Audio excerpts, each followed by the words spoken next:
दोस्तों स्वागत है आपका बिहार न्यूज़ में। दोस्तों मैं हूं फिरदौस गनी और आप देख रहे हैं केडीवी लाइव। दोस्तों आज हो चुका है 4 मार्च, तो आज की बिहार की टॉप न्यूज़ लग रहे हैं आपके लिए। तो चलो दोस्तों स्टार्ट करते हैं आज की पूरे बिहार की टॉप न्यूज़। दोस्तों आज की न्यूज़ में क्या होने वाला है हेडलाइन के माध्यम से आपको अभी पता चल जाएगा, क्योंकि हम आपको अभी हेडलाइन के माध्यम से उसकी कुछ झलकियाँ बताने जा रहे हैं। तो बात करते हैं कि होली में परिवार के पास समय पर नहीं पहुंच पाएंगे दूसरे प्रदेश में रह रहे बिहारी प्रवासी, क्योंकि रेलवे ने बढ़ा दी है परेशानी। दिन में तेज रहेगी धूप, रात में भी ज्यादा पारा नहीं गिरेगी, यानी कि रात में भी थोड़ी बहुत गर्मी सताएगी। पिता ने नहीं दिए पेंशन के पैसे तो नाराज बेटे ने पिता को छत से नीचे फेंक दिया, हुई मौत। नीतीश कुमार का बड़ा ऐलान, बिहार में जमीन सर्वे के बाद होगी चकबंदी। दरभंगा में 164 करोड़ की लागत से बन रहा बिहार का दूसरा तारामंडल। बिहार में शिक्षकों का गुस्सा, आज से अभ्यर्थियों और नियोजित शिक्षकों का आंदोलन। होली में मौसम रहेगा शांत, भीषण गर्मी में बीतेगी इस बार की होली। अब बात विस्तार से तो बात करते हैं कि बिहार के पूर्णिया और भागलपुर एयरपोर्ट के निर्माण को लेकर के एक बड़ी खबर सामने आ रही है।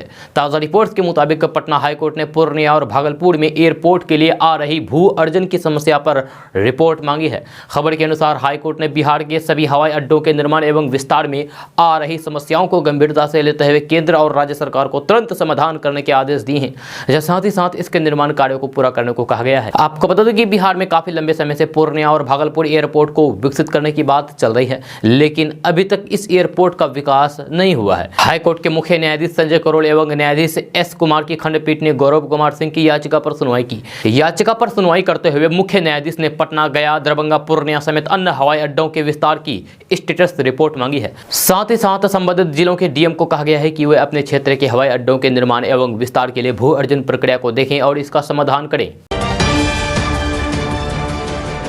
दोस्तों बात करते हैं कि बिहार के पटना, मुजफ्फरपुर, गया, भागलपुर, भोजपुर, सारण, दरभंगा, औरंगाबाद, कैमूर, बक्सर, वैशाली, रोहतास, पूर्वी चंपारण, मधुबनी, समस्तीपुर, सीवान, गोपालगंज और नवादा जिले में अमीन और कानूनगो दोनों मिलकर के जमीन सर्वे की प्रक्रिया को पूरा करेंगे। खबर के अनुसार सरकार ने बिहार के इन सभी जिलों में शिविर लगा करके जमीन सर्वे की प्रक्रिया को जल्द से जल्द पूरा करने को कहा है। इसके लिए इन जिलों के 100 अंचलों में जमीन और कानूनगो की तैनाती कर दी गई है। साथ ही साथ इन्हें दिशा निर्देश भी जारी कर दिया गया है। जमीन सर्वे के दौरान अमीन भूखंडों की मापी और माप के अनुसार नक्शा बनाने का काम करेंगे। आप जमीन से याददाश्त पंजी, रैयत की 100 घोषणा, वंशावली, एरियल एजेंसी से प्राप्त मैप आदि दस्तावेजों की मदद ले सकते हैं। दोस्तों बात करते हैं कि पैसों को परिवार से ऊपर कभी भी नहीं रखना चाहिए, क्योंकि जब आप परिवार से ज़्यादा पैसों को महत्व देते हैं तो फिर ऐसी ऐसी घटनाएं घट जाती है कि आप सोच भी नहीं सकते हैं। इंसान को पैसों से ज़्यादा रिश्तों को लेकर के चलना चाहिए। हम आपको अभी एक ऐसी घटना के बारे में बताने जा रहे हैं जिसे सुनकर के आपके पैरों तले ज़मीन खिसक जाएगी, क्योंकि जब आप पैसों को रिश्तों के ऊपर रखते हैं तो इंसान की ज़मीर नहीं बल्कि इंसान ही मर जाते हैं।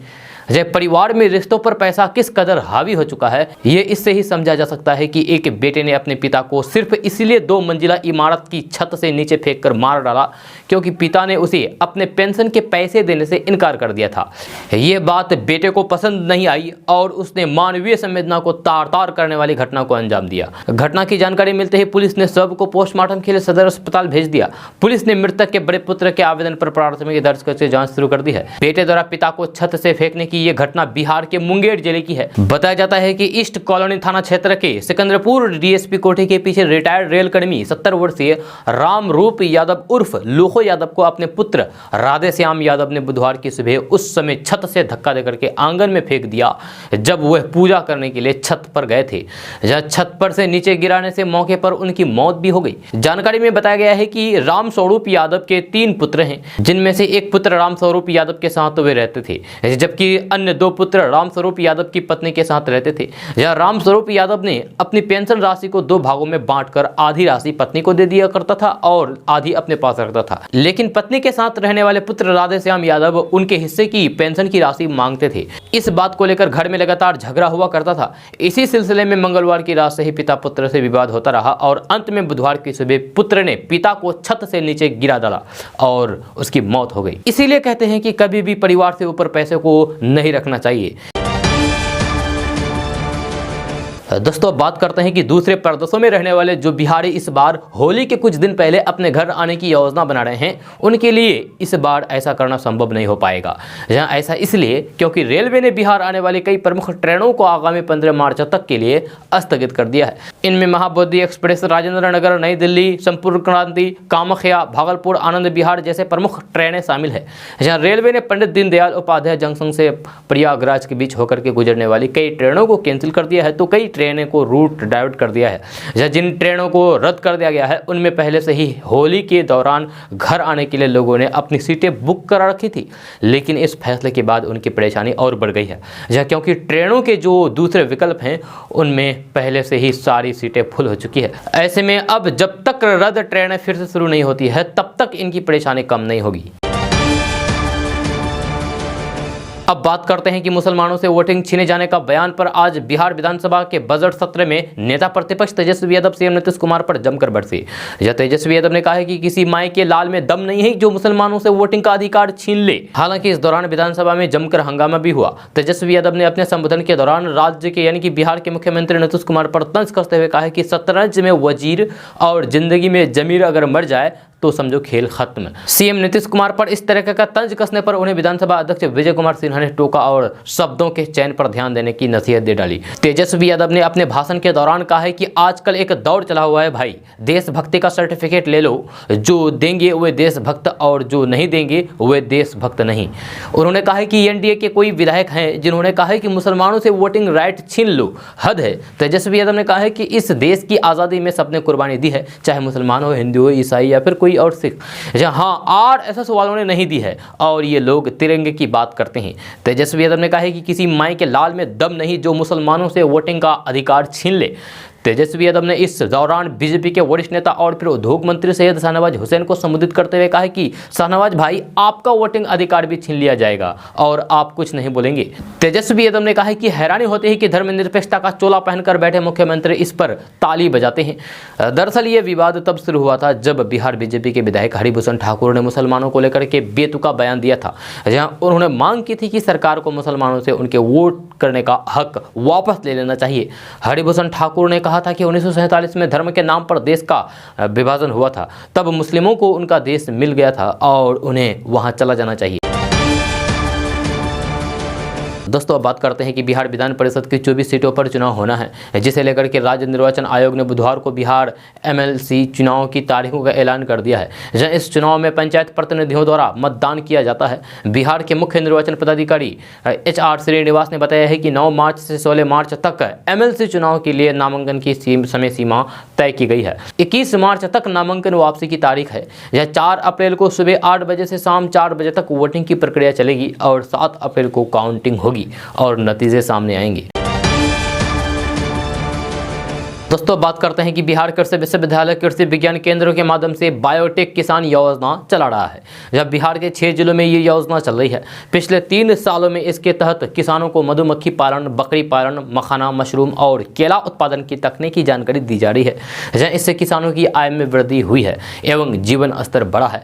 जब कोरोना के समय वापस लौटे प्रवासी महिलाओं और पुरुषों को भी इसमें जोड़ा जा रहा है। 6 जिलों में ये योजना चल रही है, जिसमें से बांका, औरंगाबाद, अररिया, पूर्णिया, कटिहार तथा खगड़िया। जहां इन जिलों में योजना का संचालन हो रहा है। आपको बता दें कि बायोटेक किसान योजना का संचालन भारत सरकार के विज्ञान एवं प्रौद्योगिकी मंत्रालय के बायोटेक्नोलॉजी विभाग द्वारा किया जा रहा है। इसका उद्देश्य किसानों को खेती और अन्य संबंधित क्षेत्रों की नवीन तकनीकी जानकारी देना एवं किसानों की आय बढ़ाना है। दोस्तों बात करते हैं कि जन अधिकार पार्टी के राष्ट्रीय अध्यक्ष पप्पू यादव ने पटना में जाप नेताओं और कार्यकर्ताओं के साथ बैठक की, जहां कई नेताओं ने जन अधिकार पार्टी की सदस्यता ली। इस दौरान पप्पू यादव ने तेजस्वी यादव से लेकर के नीतीश सरकार तक पर जमकर निशाना साधा। उन्होंने सदन पर भी कई सवाल उठाए, जहां उन्होंने कहा कि सदन में जनता के मुद्दे नहीं उठाए जाते हैं। जन अधिकार पार्टी के राष्ट्रीय अध्यक्ष पप्पू यादव ने कहा कि जब सदन गूंगी और बहरी हो जाए तो लगता है कि पूरी तरह सदन को बंद कर देना चाहिए। उन्होंने कहा कि जब आम आदमी की आवाज़ नहीं उठती है और उठेगा क्या सदन के नेताओं के रहते, जब महिलाओं को नंगा करके पीटा जाता है और सब खामोश रह गए। पप्पू यादव ने तो यहाँ तक कह डाला है कि इतना बड़ा चिरकुट स्पीकर तो मैंने लाइफ में कभी नहीं देखा है।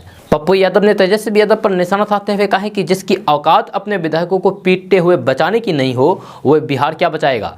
उन्होंने कहा है कि सदन में दरभंगा मुजफ्फरपुर घटना पर चर्चा नहीं हुई है, दरभंगा में जिंदा जला दिया गया, सदन में इसकी चर्चा नहीं हुई है। पप्पू यादव ने तेजस्वी यादव पर हमला बोलते हुए कहा है कि जब ज्ञान नाम की चीज नहीं हो, जिसका वोट लिया हो उसके लिए लड़ने की भी औकात नहीं हो, तो फिर सदन में क्या बोलेंगे। पप्पू यादव ने कहा है कि शरीर हिलाने से और मुंह चमकाने से सदन नहीं चलती है। उन्होंने कहा है कि सदन चलता है कंप्लीट डाटा से, ज्ञान से, और सदन में ज्ञान होता तो चुल्लू भर पानी में डूबकर नहीं मर जाता जब विधायकों को सदन के अंदर पीटा गया। दोस्तों बात करते हैं कि बिहार में मेडिकल की पढ़ाई करने वाले छात्रों से वसूली जा रही महंगी फीस का मामला आज विधानसभा में उठा, जहां सदस्यों का कहना था कि प्राइवेट कॉलेजों में मोटी फीस के कारण ही बिहार के छात्र यूक्रेन जैसे देशों में पढ़ने जाते हैं। जेडीयू विधायक डॉक्टर संजीव कुमार समेत अन्य सदस्यों की तरफ से सदन में ध्यान आकर्षण के तहत इस मुद्दे को उठाया गया, जहां इस पर सरकार की तरफ से जवाब भी दिया गया।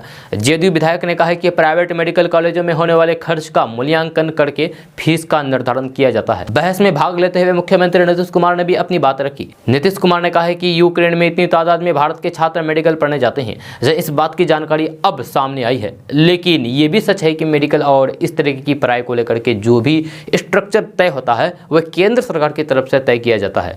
नीतीश कुमार ने कहा है कि ये बात भी सामने आई है कि यूक्रेन में देश से सस्ती मेडिकल की पढ़ाई होती है। अगर ऐसा है तो फिर केंद्र सरकार को इसे देखना चाहिए।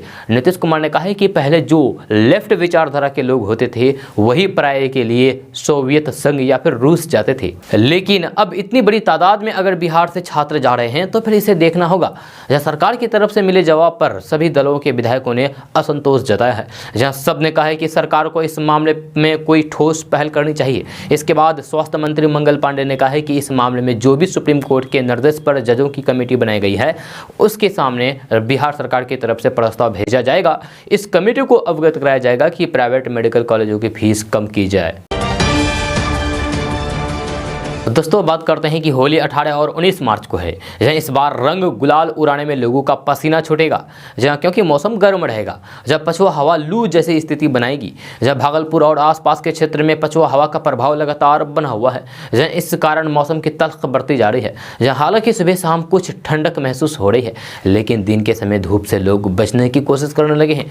जब मौसम का ये हाल कोसी सीमांचल और पूर्व बिहार के जिलों में बना रहेगा। जब बिहार कृषि विश्वविद्यालय के मौसम वैज्ञानिक डॉक्टर वीरेंद्र कुमार ने बताया है कि होली पर उत्तर बिहार में अधिकतम तापमान 32 से 34 डिग्री, दक्षिण में 34 से 36 और उत्तर पूर्व में 28 से 30 डिग्री सेल्सियस अधिकतम रहने का अनुमान है। जब बिहार में पारा दिन प्रतिदिन चढ़ता जा रहा है, बुधवार की सुबह से ही धूप ने तेवर दिखाना शुरू कर दिया है। दिन चढ़ते ही धूप और तेज हो गई है। जब बिहार का अधिकतम तापमान 28 से 30 डिग्री सेल्सियस के बीच दर्ज किया गया, जबकि न्यूनतम 12 से 14 डिग्री। पटना, गया, नालंदा, शेखपुरा, नवादा, बेगूसराय, लखीसराय, जहानाबाद के हिस्सों में अधिकतम तापमान 34 से 36 डिग्री सेल्सियस के आसपास रहने का पूर्वानुमान है।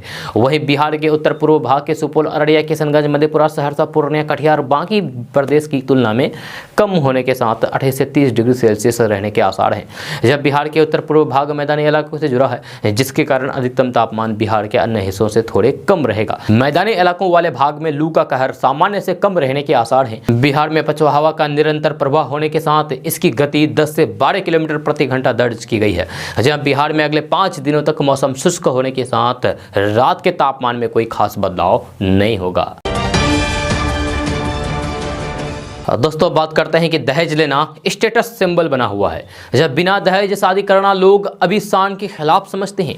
आए दिन दहेज को लेकर के बिटिया असमय मौत की बलि चल रही है। ऐसे में जंगली इलाकों में रहने वाले आदिवासी समुदाय के लोग सदियों से बिना दहेज की शादी करके लोगों को आईना दिखा रहे हैं। जब भले ही आज मुख्यमंत्री नीतीश कुमार समाज सुधार यात्रा के बहाने दहेज प्रथा को समाप्त करने के लिए लोगों को जागरूक कर रहे हैं, लेकिन आदिवासी समाज सदियों से बिना दहेज शादी करके लोगों के लिए उदाहरण पेश कर रही है। हालांकि बहुत कम लोगों को ये पता है कि आदिवासी समाज के लोग दहेज में एक भी रुपया नहीं लेते हैं। हाँ, अगर किसी पिता को अपनी बेटी को अपनी खुद की इच्छा से कोई सौगात देना होता है तो फिर वो जरूर देते हैं। यहाँ आदिवासी समुदाय के अनिल मुर्मू बताते हैं कि पूर्वजों ने ही इस नियम को लागू किया था जो आज तक चला आ रहा है।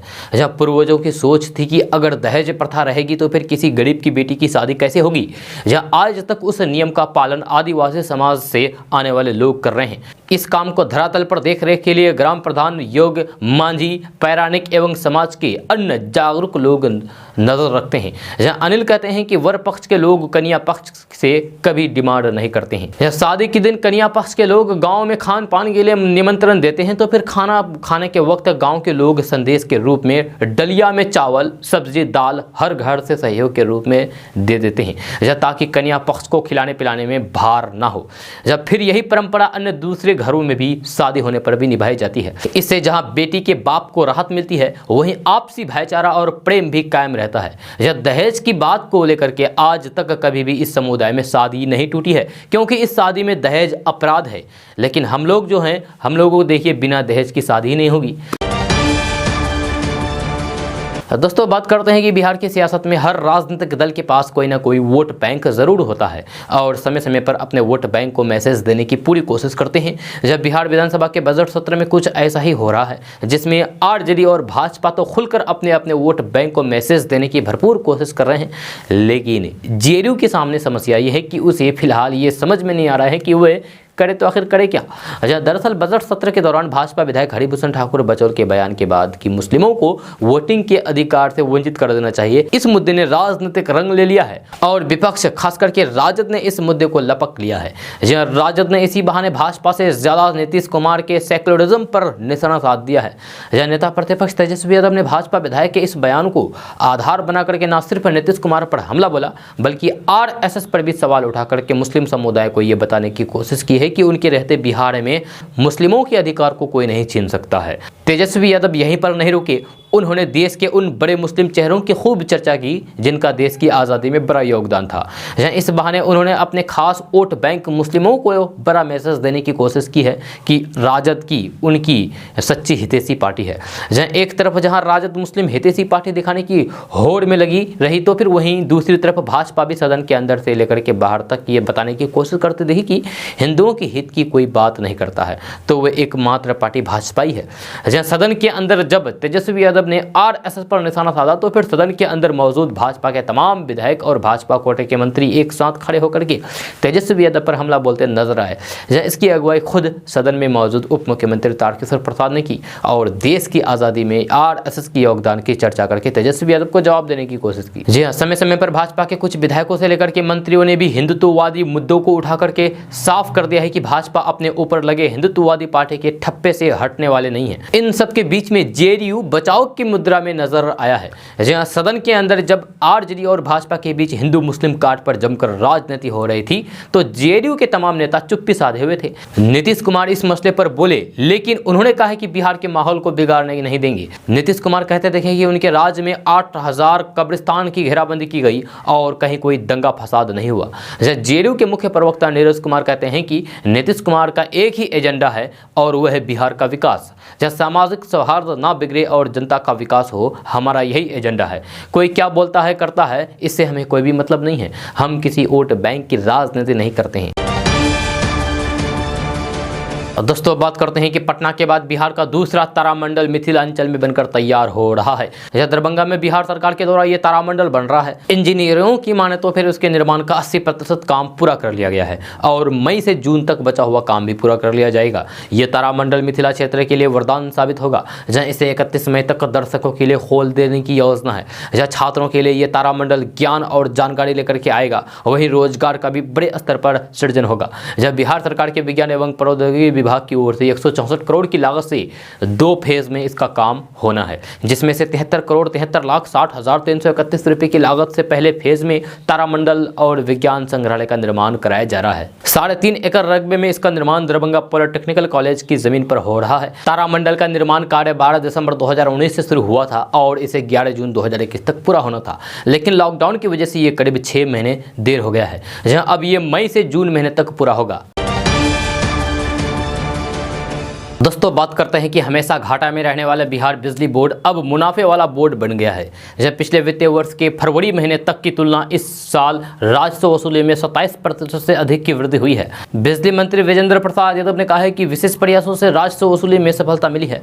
एमडी संजीव हंस के अनुसार बीएसपीएचसीएल ने राजस्व वसूली में नया रिकॉर्ड बनाया है। चालू वित्तीय वर्ष में बिहार राज्य पावर होल्डिंग कंपनी लिमिटेड ने फरवरी महीने तक 9220 करोड़ रुपए राजस्व की वसूली की है। जहां मुख्यमंत्री नीतीश कुमार द्वारा दिए गए निर्देश पर अमल करते हुए बिहार में बिजली की चोरी और फिर दुरुपयोग रोकने के लिए कई कदम उठाए गए हैं। जब पुराने बकायेदारों यानी कि डिफॉल्टर उपभोक्ताओं के खिलाफ कड़ा रुख अख्तियार किया गया है।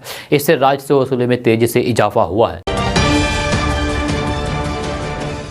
और दोस्तों बात करते हैं कि रूस और यूक्रेन के बीच युद्ध चल रहा है, जिसमें यूक्रेन संघर्ष के दौर से गुजर रहा है। रूस के राष्ट्रपति व्लादिमीर पुतिन यूक्रेन में हो रही कार्रवाई को विशेष सैन्य अभ्यास बता रहे हैं। इस बीच पुतिन की पार्टी के एक सदस्य अभय कुमार सिंह सुर्खियों में बने हुए हैं, जो भारतीय मूल के हैं। उन्होंने रूस द्वारा की जा रही कार्रवाई का समर्थन किया है, जिसके बाद वे चर्चा में आ गए हैं।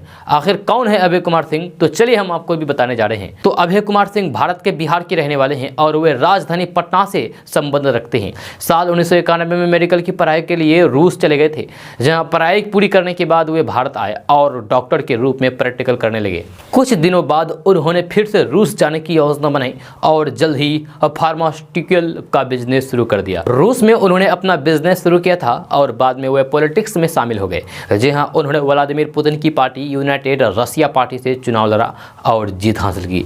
2015 में अभय सिंह ने पुतिन की पार्टी यूनाइटेड रूस पार्टी की मेंबरशिप ली और 2018 में कुर्स्क शहर में चुनाव लड़ा और जीत हासिल की। अभय कुमार सिंह पश्चिमी रूसी शहर कुर्स्क में एक राजनीतिक पद यानी कि भारत में जो विधायक पद होता है उन्हीं के जैसे पद पर नियुक्त है। जब बताया जाता है कि अभय कुमार सिंह अपने व्यावसायिक और राजनीतिक संबंध की वजह से कुर्स्क शहर में एक प्रभावशाली व्यक्ति बन गए हैं। जब 2015 में उन्होंने कुर्स्क में पहले अंतर्राष्ट्रीय योग दिवस का आयोजन किया था। उन्होंने एक इंटरव्यू में बताया था कि रूस में उन्हें कभी बाहरी जैसा महसूस नहीं हुआ है।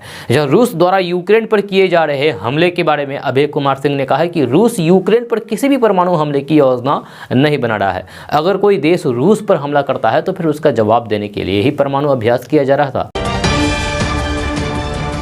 दोस्तों बात करते हैं कि बिहार की राजधानी पटना से बड़ी खबर सामने आ रही है। ताजा रिपोर्ट्स के मुताबिक मुख्यमंत्री नीतीश कुमार ने कहा है कि बिहार के सभी जिलों में जमीन के सर्वे सेटलमेंट का काम अगले साल पूरा कर लिया जाएगा।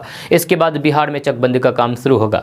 यह खबर के अनुसार नीतीश कुमार ने कहा है कि बिहार में 60% हत्याएं जमीन के विवाद के कारण होती है, लेकिन जमीन सर्वे के बाद जमीन से संबंधित विवाद काफी हद तक कम हो जाएंगी और लोगों को जमीन से संबंधित परेशानी से छुटकारा मिलेगा। बिहार में जमीन सर्वे के दौरान जो भी जमीन विवाद मिल रहा है उस जमीन के विवाद को खत्म करने का प्रयास लगातार किया जा रहा है। जब लोगों की आपसी सहमति और प्रशासन के सहयोग से जमीन से संबंधित विवाद को खत्म किया जा रहा है। सीएम नीतीश कुमार ने कहा है कि जमीन विवाद के निष्पादन और इसकी संख्या कम करने को लेकर के जिलाधिकारी से थाने तक का नियमित बैठकें हो रही है। जमीन सर्वे के बाद कौन सी जमीन किसके नाम पर है ये तुरंत पता चल जाएगा।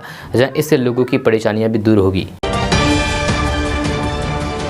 दोस्तों बात करते हैं कि रूस को यूक्रेन पर युद्ध करना भारी पड़ता जा रहा है। दुनिया भर के देशों के साथ साथ कई सारे संस्थान भी रूस पर लगातार बैन लगा रहे हैं। इसी बीच संयुक्त राष्ट्र में भी रूस का भारी विरोध देखने को मिल रहा है तथा रूस अकेला पड़ता जा रहा है। जहां ताज़ा रिपोर्ट्स के मुताबिक संयुक्त राष्ट्र यानी कि यूनाइटेड नेशन महाभारत में बुधवार को यूक्रेन पर रूस के हमले की कड़ी निंदा को लेकर के एक प्रस्ताव लाया गया, जिसमें 141 देशों ने समर्थन में वोट डाला, जबकि 5 देशों ने प्रस्ताव के खिलाफ अपना मतदान किया, जबकि 35 देशों ने वोटिंग में हिस्सा नहीं लिया। आपको बता दूं कि संयुक्त राष्ट्र में जितने भी देश हैं उसमें से सिर्फ 5 देशों ने ही रूस का साथ दिया, जिसमें बेलारूस, नॉर्थ कोरिया, एरित्रिया, रूस और सीरिया शामिल है। दोस्तों बात करते हैं कि बिहार के सीमांचल इलाका बाढ़ के साथ साथ हर साल आग लगने की घटनाओं के शिकार होकर के बड़ा नुकसान झेल रहा है। इस साल अभी से ही कटिहार में लगातार आग लगने की कई घटनाओं ने फिलहाल कटिहार को आग लगी की घटनाओं का हॉट जोन बना दिया है। अग्निशमन विभाग अपने स्तर पर इस पर नियंत्रण के लिए जागरूकता तो चला रहे हैं, मगर कुछ सिस्टम के कारण आज भी इस अति आवश्यक सेवा के व्यवस्था पर संकट है। दरअसल अग्निशामक विभाग कटिहार द्वारा जागरूकता अभियान के दौरान या अग्निशामक वाहन में जो नंबर 0645 242200 का जारी किया गया है, वे पिछले 6 महीने से आउट ऑफ ऑर्डर है। ऐसे में अग्निशामक विभाग द्वारा टेलीफोन विभाग को सूचना दिए जाने के बाद भी हालात में कोई भी बदलाव नहीं है। फायर स्टेशन से अति आवश्यक सेवा से जुड़े नंबर खराब रहने से अग्निशमन विभाग के कर्मियों को बेहद परेशानी का सामना करना पड़ता है। फायर स्टेशन के फोन नंबर खराब होने से आ रही परेशानियों को लेकर के टेलीफोन ड्यूटी में तैनात फायर स्टेशन कर्मी भी बेहद परेशान है और जल्द इस नंबर को ठीक करने की मांग कर रहे हैं, लेकिन मांग नहीं हो पा रही है। दोस्तों, बात करते हैं कि बिहार में शिक्षा विभाग की चुनौतियां लगातार बढ़ता ही जा रहा है। एक तरफ छठे चरण में चयन से वंचित और 7वें चरण की बहाली की मांग को लेकर के शिक्षक अभ्यर्थी नाराज चल रहे हैं, वे आज से आंदोलन करने जा रहे हैं। जहां वही दूसरी ओर नियोजित शिक्षकों ने अपनी कई लंबित मांगों को लेकर के आंदोलन की चेतावनी दे दी है। दरअसल बिहार भर के 9 प्रशिक्षित शिक्षकों को प्रशिक्षण प्राप्त किए 3 साल से अधिक हो चुके हैं, लेकिन उनकी लंबित मांगों पर विचार नहीं किया गया। जहां 9 प्रशिक्षित शिक्षकों के बकाया अंतर वेतन को लेकर के टीईटी प्रारंभिक शिक्षक संघ ने बिहार परियोजना निदेशालय को आंदोलन का ज्ञापन सौंपा है। जब वित्त विभाग द्वारा पत्र जारी किए गए सभी प्रकार के बकाया भुगतान का निर्देश दिया गया था, लेकिन अभी तक 9 प्रशिक्षित शिक्षकों का बकाया अंतर वेतन, विभिन्न जिलों के शिक्षकों के हड़ताल अवधि का बकाया वेतन, मातृत्व अवकाश, चिकित्सक का अवकाश एवं अन्य बकाया वेतन और अंतर वेतन का अब तक भुगतान नहीं किया गया है। ऐसे में बिहार के शिक्षकों में आक्रोश है, गुस्सा है और वे आज से आंदोलन करने जा रहे हैं।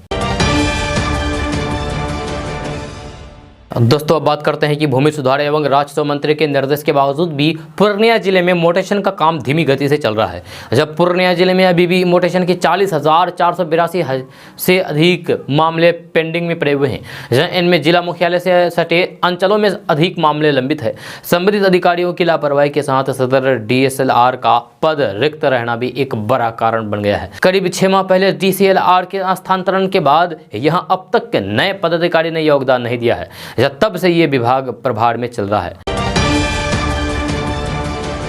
दोस्तों, बात करते हैं कि बिहार की राजधानी पटना से बड़ी खबर सामने आ रही है। ताज़ा रिपोर्ट्स के मुताबिक कोरोना महामारी के बाद बिहार के सभी स्कूलों में मिड डे मील शुरू किया गया है, लेकिन इसको लेकर के सरकार के द्वारा नई गाइडलाइंस जारी किया गया, जिससे स्कूलों के हेड मास्टर परेशान नजर आ रहे हैं। सरकार द्वारा जारी नई गाइडलाइंस के मुताबिक सभी स्कूलों के हेड मास्टर MDM बनवाने के लिए किराना सामान, सब्जी और गैस सिलेंडर दुकानों से उधार लेकर के बनाएंगे। उसके बाद दुकानदार द्वारा दिए गए वाउचर को सत्यापित करने के बाद विभाग सीधे दुकानदारों के खाते में राशि भेजेगी। सरकार के इस फैसले से हेड मास्टरों की इनकम पर तो रोक लग गई है, लेकिन कई जगह से ऐसी खबरें आ रही है कि दुकानदार विभाग के इस आदेश को मानने के लिए तैयार नहीं है और उधार में सामान देने से इनकार कर रहे हैं, जिसके कारण हेड मास्टरों की परेशानी बढ़ गई है। आपको बता दें कि विद्यालय में खाना बनवाने के लिए विद्यालयों को सामान देने वाले दुकानदार कहते हैं कि हम उधार पर सामान नहीं देंगे, चाहे खाना बने या फिर ना बने। सरकार के इस नए आदेश से मिड डे मील का खाना बनाने में दिक्कतें हो रही है। दोस्तों, बात करते हैं कि विधानमंडल के बजट सत्र में चौथे दिन विधानसभा की कार्रवाई शुरू होने से पहले ही विपक्ष का हंगामा देखने को मिला। जब विपक्ष ने विधानसभा की कार्रवाई शुरू होने से पहले सदन के बाहर प्रदर्शन किया, इस दौरान RJD विधायक हंगामा करते नजर आए, जहां RJD ने रोजगार के मसले पर नीतीश सरकार को जमकर घेरा। उधर भाकपा माले के विधायकों ने भी विधानसभा की कार्रवाई शुरू होने से पहले प्रदर्शन किया, जहां हाथों में प्लेट कार्ड लेकर के बिहार में रिमांड होम की घटना, मुजफ्फरपुर के गायघाट में हुई घटना के साथ साथ महिला हिंसक के मामले पर भी सरकार को घेरा। जहां भाकपा माले के विधायकों ने आरोप लगाया है कि सुशासन की सरकार में महिलाओं और खासतौर पर दलित महिलाओं को निशाना बनाया जा रहा है। दोस्तों, बात करते हैं कि शराब पीने वाले अगर शराब बेचने वाले का नाम पता बता देंगे तो फिर उन्हें जेल नहीं जाना पड़ेगा। मद्य निषेध एवं उत्पाद विभाग के इस आदेश के बाद कहा जा रहा था कि नीतीश सरकार शराबबंदी पर अब धीरे धीरे ढील दे रही है, लेकिन नीतीश कुमार के आज के बयान के बाद स्पष्ट हो गया है कि सरकार शराबबंदी को प्रभावी बनाने के अपने फैसले पर अडिग है। कल बिहार के मुख्यमंत्री नीतीश कुमार ने पुष्पा फिल्म के स्टाइल में कहा है कि हम अडिग हैं, किसी को नहीं छोड़ेंगे। उन्होंने कहा है कि किसी के मन में इधर उधर है तो फिर सावधान हो जाइए, हम जब तक हैं तब तक छोड़ेंगे नहीं। उन्होंने कहा है कि ड्रोन हेलीकॉप्टर उड़ ही रहे हैं, अब प्लेन भी उड़ाएंगे, लेकिन किसी को छोड़ेंगे नहीं। सीएम नीतीश कुमार ने अपने संबोधन में 4 बार किसी को नहीं छोड़ेंगे शब्द को दोहराया है। दरअसल बिहार सरकार ने शराब के ठिकानों को तलाशने के लिए हेलीकॉप्टर का इस्तेमाल करना शुरू कर दिया है। इससे पहले सरकार शराब के ठिकानों को खोजने के लिए खोजी कुत्ते और ड्रोन का इस्तेमाल कर रही है। यह सरकार के हेलीकॉप्टर के इस्तेमाल पर विपक्ष निशाना साध रही है, जिसका जवाब नीतीश कुमार ने बुधवार को बड़े ही अंदाज में दिया है। जहां उन्होंने कहा कि शराब पकड़ने करने के लिए अब ड्रोन से छापेमारी करवा रहे हैं। छोड़ेंगे नहीं हम लोग, जो भी गड़बड़ करने वाले हैं किसी को भी नहीं छोड़ेंगे। अब सतर्क रहिए, कहीं ऐसा नहीं है कि कुछ इधर उधर मन में हो या छोड़ेंगे नहीं हम अगर हैं तो भाई तो किसी को भी नहीं छोड़ेंगे। दोस्तों अब बात करते हैं कि यूक्रेन रूस युद्ध के बीच ही यूक्रेन से पूर्णिया का एक छात्र शौकत सुरक्षित अपने घर पहुंचा। जब जिला प्रशासन ने उसे घर तक पहुंचाया, अपने घर 22 ही पहुंचते ही परिवार वाले खुशी से झूम उठे। जहां बच्चे को सामने देख करके परिजनों की आंखें नम हो गई, उनकी खुशी का ठिकाना नहीं रहा। पूर्व विधायक और राजद के एमएलसी उम्मीदवार हाजी अब्दुस्सुभान भी शौकत अली से मिलने उनके घर पहुंचे। जहां शौकत से बातचीत करके वहां के हालात की जानकारी ली। आपको बता दें कि मंगलवार को ही शौकत मुंबई सुरक्षित पहुंचा था, जिसके बाद प्रशासनिक देखरेख में उसे घर तक पहुंचाया गया। जहां शौकत जिले का पहला छात्र है जो अपने घर तक पहुंचा है। इसके अलावा पूर्णिया के 12 छात्र भारत लौटे आए हैं। इसके बाद पूर्णिया के 12 छात्र भारत लौट आए हैं, उन्हें भी घर तक पहुंचाने का काम किया जाएगा। जब पूर्णिया के जिला पदाधिकारी राहुल कुमार ने ट्वीट करते हुए इस बात की जानकारी दी है। उन्होंने बताया है कि 22 में से 17 छात्र यूक्रेन की सीमा से दूसरे प्रदेश में सकुशल पहुंच गए हैं। जहाँ उनमें से 8 हंगरी, 8 रोमानिया और 1 पोलैंड की सीमा के बाहर पहुंच चुका है। सभी को जल्द से जल्द पूर्णिया लाने की कोशिश की जा रही है।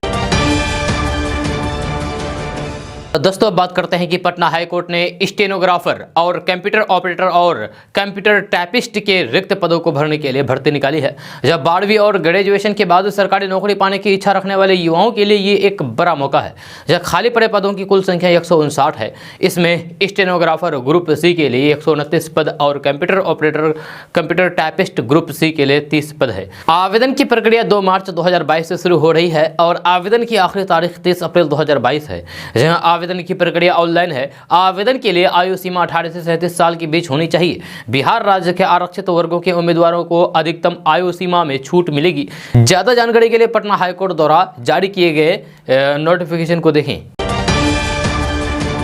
दोस्तों बात करते हैं कि बिहार, राजस्थान, गुजरात समेत आसपास के जिलों के दर्जनों बेरोजगारों को नौकरी देने के नाम पर सातिरों ने लाखों रुपए ठग लिए हैं। उन्हें अलग अलग कंपनियों में भेजने से पहले प्रशिक्षण देने के बहाने आगरा बुला लिया। यहां सिकंदरा के एक अपार्टमेंट में कार्यालय बना करके उनका साक्षात्कार लिया, यानी कि इंटरव्यू लिया, जिसके बाद प्रशिक्षण, आवास और मेस के नाम पर 21-21 हजार रुपए जमा लिए। यह ठगी का पता चलने पर मंगलवार को युवकों ने अपनी रकम वापसी की मांग की। जहां आरोपी द्वारा इनकार करने पर युवकों ने हंगामा कर दिया।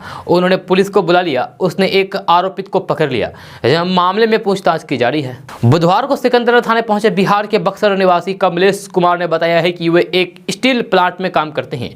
उनके मोबाइल पर 19 फरवरी को फोन आया। दूसरी ओर बात करने वालों ने कहा है कि आपको नौकरी की जरूरत है।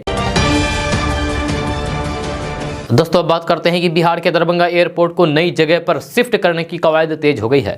नए रनवे और सिविल एनक्लेव के निर्माण के लिए भूमि अधिग्रहण की प्रशासनिक प्रक्रिया तेज हो गई है। जब फिलहाल नए रनवे के लिए जमीन चिन्हित करके प्रारंभिक अधिसूचना जारी कर दी गई है। जिला भू अर्जन कार्यालय की ओर से रनवे के लिए वासुदेवपुर, बेला नवादा और बेलादुल्ला में 24 एकड़ जमीन के अधिग्रहण के लिए प्रारंभिक अधिसूचना प्रकाशित कर दी गई है। इस प्रस्ताव को डीएम राजीव रोशन द्वारा अनुमोदित किए जाने के बाद प्रारंभिक अधिसूचना प्रकाशन के लिए पूरी रिपोर्ट सरकार के सूचना एवं जनसंपर्क विभाग को भेजी गई थी। जिला भू अर्जन पदाधिकारी अजय कुमार ने इसकी पुष्टि की है। दोस्तों बात करते हैं कि बिहार में अपराधी कितने बेखौफ हो गए हैं। इस बात का अंदाजा इसी बात से लगाया जा सकता है कि पटना जिले में अपराधी दिन दहाड़े लूट की वारदातों को हर दिन अंजाम दे रहे हैं। ताजा मामला यह है कि बाइक पर सवार हथियारबंद अपराधियों ने तेल कारोबारी को रोका और रुपए से भरा बैग लूट लिया। जब मामले की जानकारी मिलते ही पुलिस भी जांच में जुटी हुई है। जब पटना जिले के नदी थाना क्षेत्र के गरोचक में ये वारदात हुई है। हथियारबंद बाइक सवार अपराधियों ने पिस्तौल का भय दिखा करके एक तेल कारोबारी से 5 लाख रुपए लूट लिए हैं। घटना को अंजाम देने के बाद हथियारबंद अपराधी फायरिंग करते हुए मौके से फरार होने में सफल हो गए। दोस्तों अब बात करते हैं कि बिहार में पूर्ण शराबबंदी है और इसे कड़ाई से लागू करने की जिम्मेदारी सरकार ने पुलिस को दी है। लेकिन पुलिस वाले ही इस कानून की धज्जियां उड़ाते नजर आ रहे हैं। जहां सहरसा में शराब पीते एक चौकीदार का फोटो तेजी से सोशल मीडिया पर वायरल हो रहा है। इस फोटो में सिमरी बख्तियारपुर थाना का चौकीदार शराबबंदी के बावजूद भी शराब के साथ साथ कबाब का लुत्फ उठाते नजर आ रहे हैं। इससे पहले भी सहरसा में शराब पीते थानेदार का वीडियो वायरल हुआ था। जहां उसके बाद नोहटा थाने पुलिस का बीच सड़क पर शराब पार्टी मनाते हुए वीडियो वायरल हुआ था। जहां अब इसमें सिमरी बख्तियारपुर के चौकीदार का भी फोटो सामने आया है जो तेजी से वायरल हो रहा है। दोस्तों अब बात करते हैं कि भारत निर्वाचन आयोग के द्वारा विधान परिषद चुनाव की अधिसूचना जारी होने के साथ ही जिले में आदर्श चुनाव आचार संहिता लागू हो गई है, जहां आगामी 4 अप्रैल को विधान परिषद का चुनाव आयोजित किया जाएगा। यह चुनाव के लिए आगामी 9 मार्च को नोटिफिकेशन जारी होने के साथ ही नामांकन की प्रक्रिया शुरू हो जाएगी। उम्मीदवार 16 मार्च तक अपना नामांकन पत्र दाखिल कर सकेंगे। आगामी 17 मार्च तक नामांकन पत्रों की जाँच होगी। उम्मीदवार 21 मार्च तक अपना नाम वापस ले सकेंगे। 4 अप्रैल को सुबह 8 बजे से शाम 4 बजे तक मतदान का आयोजन होगा तथा मतों की गिनती 7 अप्रैल को की जाएगी। जहां 11 अप्रैल को मतदान की प्रक्रिया समाप्त होने के साथ ही आचार संहिता समाप्त हो जाएगी। ये जानकारी पूर्णिया के डीएम राहुल कुमार ने बुधवार को समाहरणालय सभागार में निर्वाचन क्षेत्र 23 पूर्णिया अररिया किशनगंज एमएलसी चुनाव को लेकर के आयोजित प्रेस कॉन्फ्रेंस में दी है। जिला अधिकारी राहुल कुमार ने बताया है कि विधान परिषद चुनाव में पूर्णिया सहित अररिया और किशनगंज के 9,317 मतदाता शामिल होंगे। जब मतदान के लिए पूर्णिया अररिया और किशनगंज तीनों जिलों के प्रखंड मुख्यालय में मतदान केंद्र बनाया जाएगा। दोस्तों आज का न्यूज़ बस यह था। कैसा लगा जरूर अपना सुझाव दीजिएगा नीचे कमेंट बॉक्स में कमेंट करके। अगर आप नए आए हैं इस चैनल पर तो फिर चैनल को सब्सक्राइब करके बेल आइकन को भी प्रेस कर दीजिए और साथ में वीडियो को लाइक कर दीजिए, अपने दोस्तों के साथ शेयर भी कीजिए। तो चलिए दोस्तों फिर मिलते हैं नेक्स्ट वीडियो में, तब तक के लिए जय हिंद जय बिहार।